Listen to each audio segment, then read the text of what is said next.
Democracy, the word sounds beautiful, but actually it is not.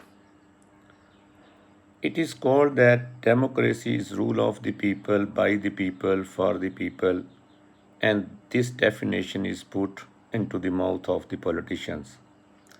Every leader loves this word, every country wants to call itself democratic. Even dictators put democratics in their own country's name. So, this is a brand that all people love to hear. But here is the truth they do not want you to know.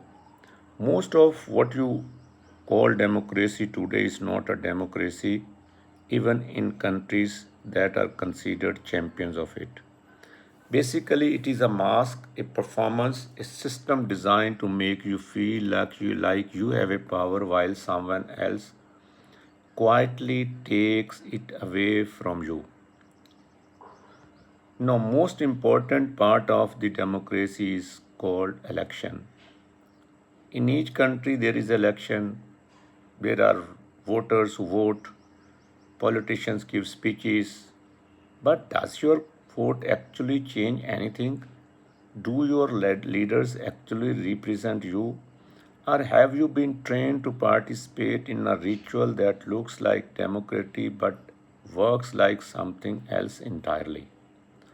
Today I will explain how democracy was supposed to work and then I will show you exactly how it is being misused in your own country, in my country, and all over the world. I am Irshad. This is how politics works. Let us begin.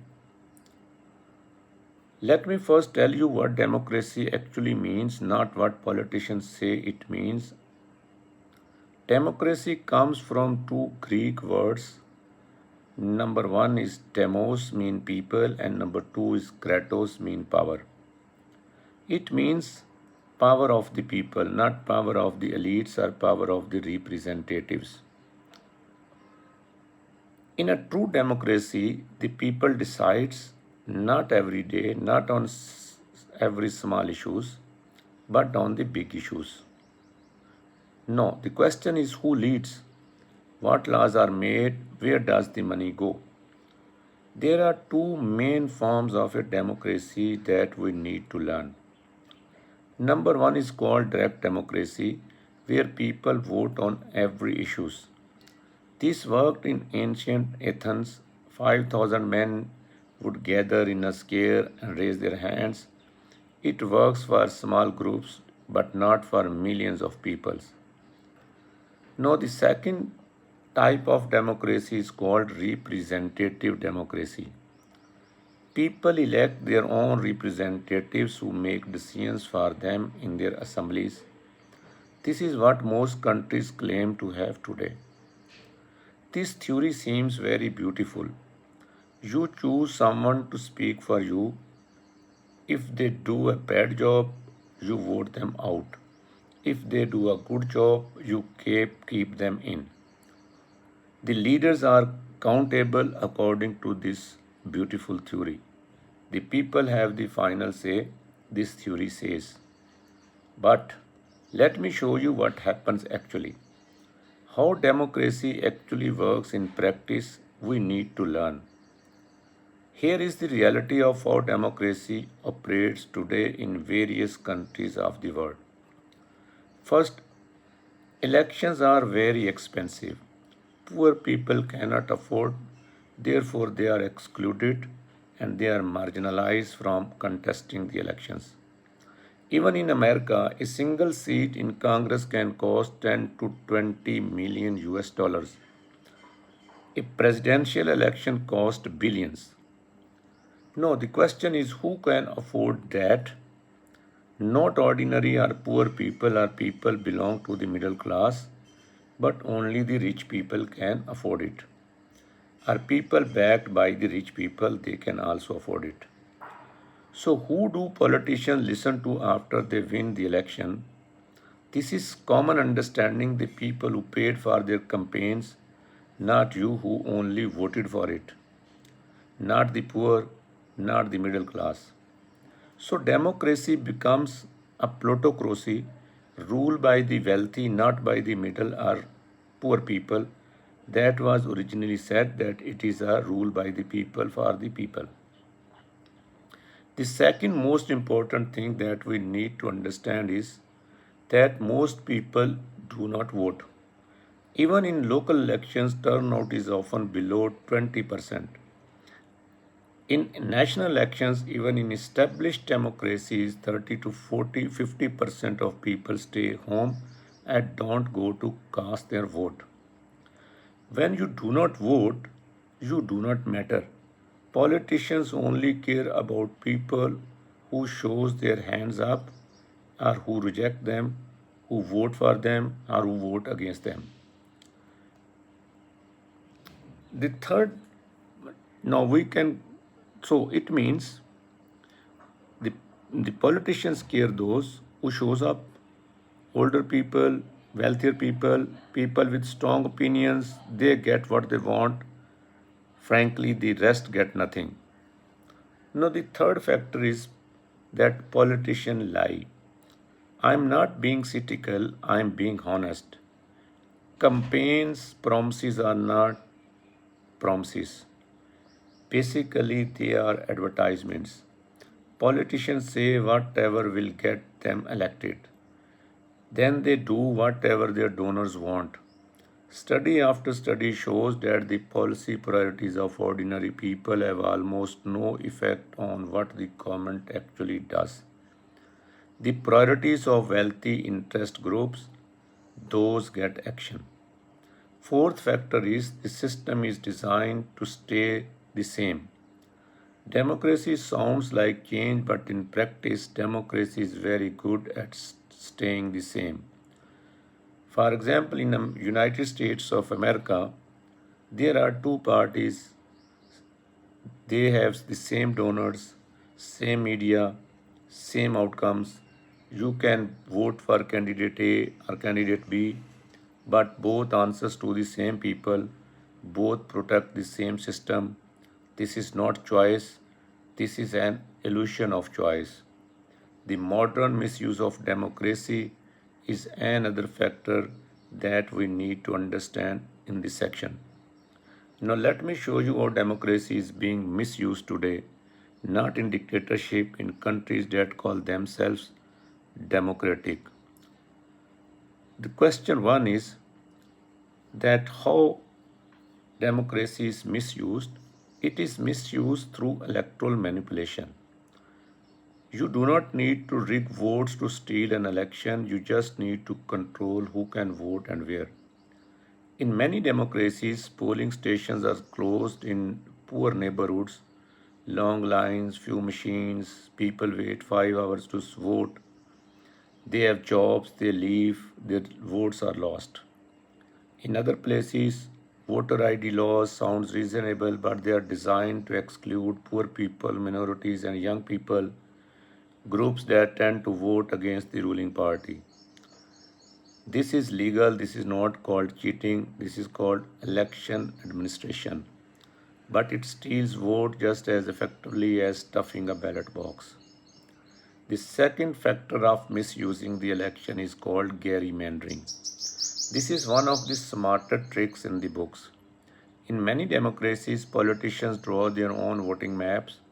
They decide which neighborhoods are grouped together, so they pack their opponents' voters into a few districts and they spread their own voters across many districts.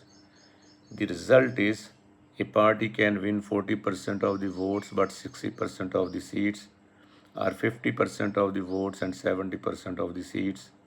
The voters did not change, the map changed, and that changed everything.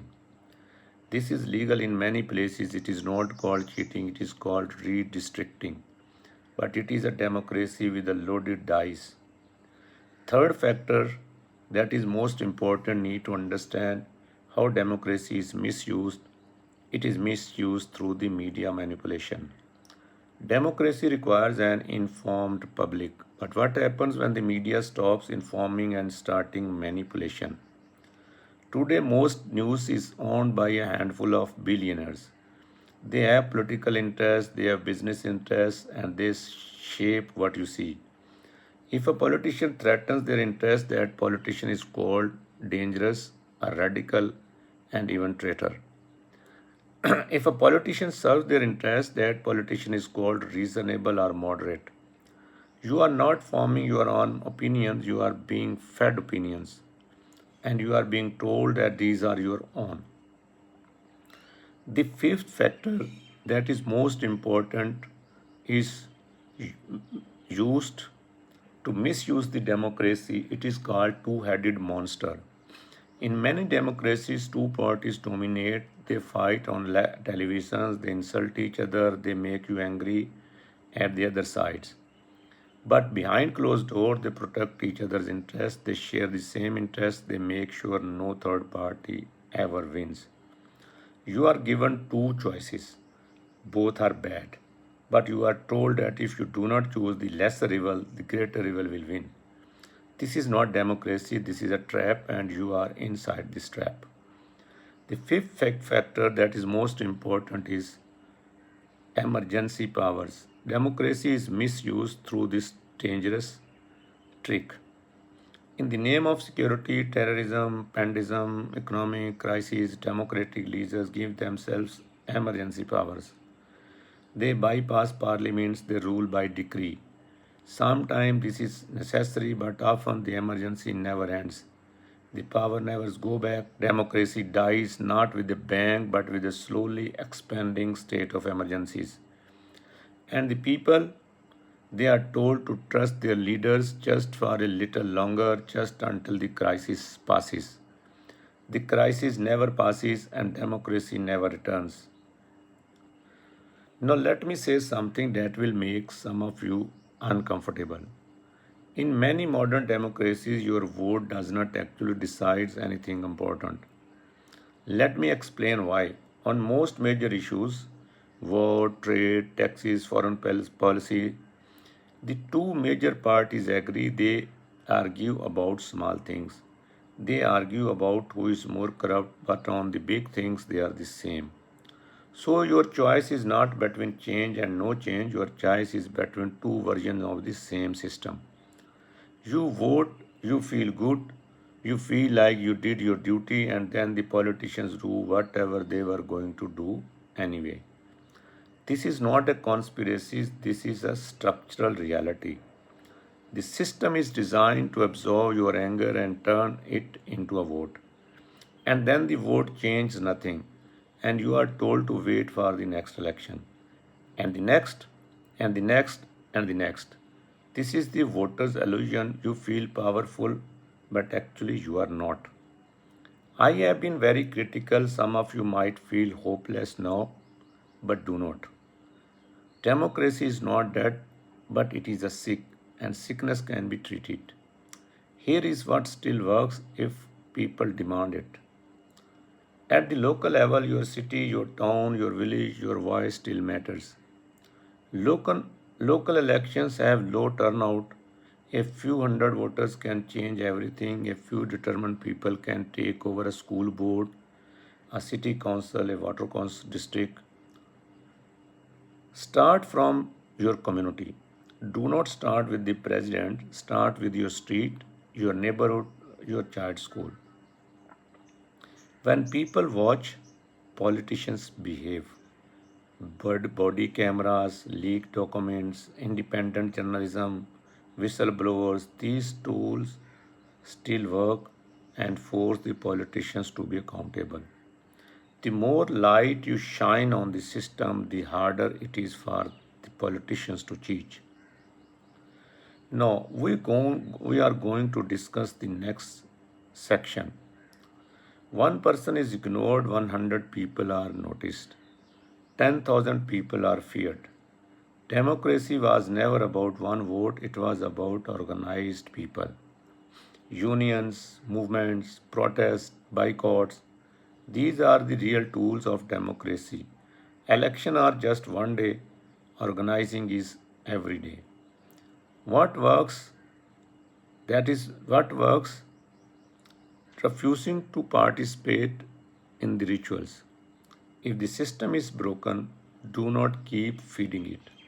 Vote for third parties, vote none of the above, stay home and organize instead.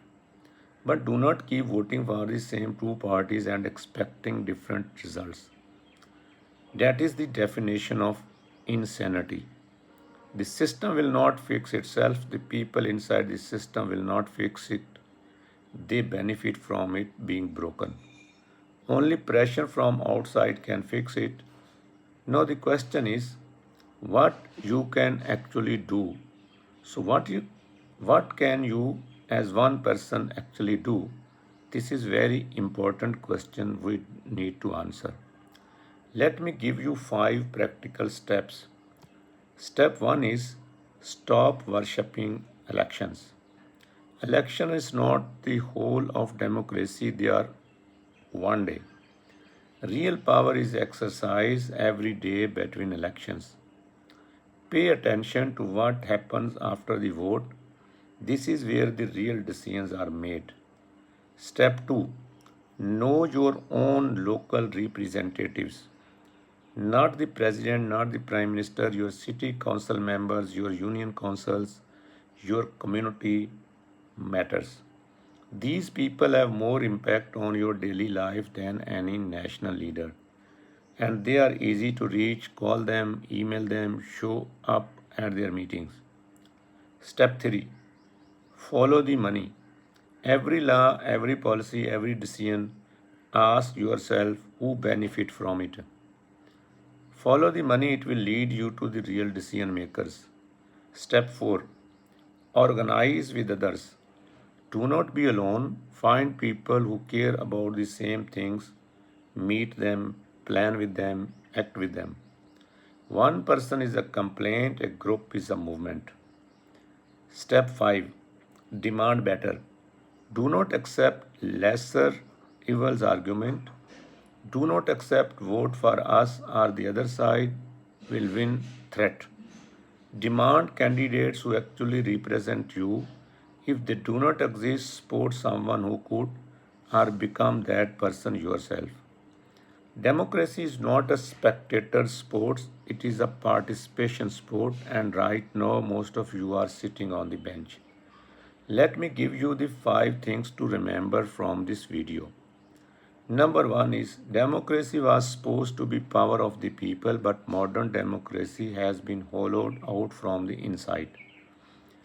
Number 2, elections are expensive, most people do not vote, politicians lie, and the system is designed to stay the same.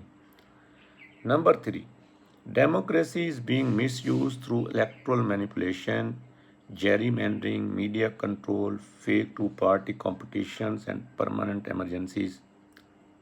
Number 4, your vote alone change almost nothing, but organized people can change everything. Number 5, start local, follow the money, organize yourself, demand better, do not worship the rituals, demand the substance. Democracy is not a gift given to you by leaders, it is a muscle, and your muscle has atrophied. Time to exercise it again. I am Irshad. I have studied political system for decades, and I started this channel because I believe ordinary people deserve to know how power actually works, not how they tell you it works.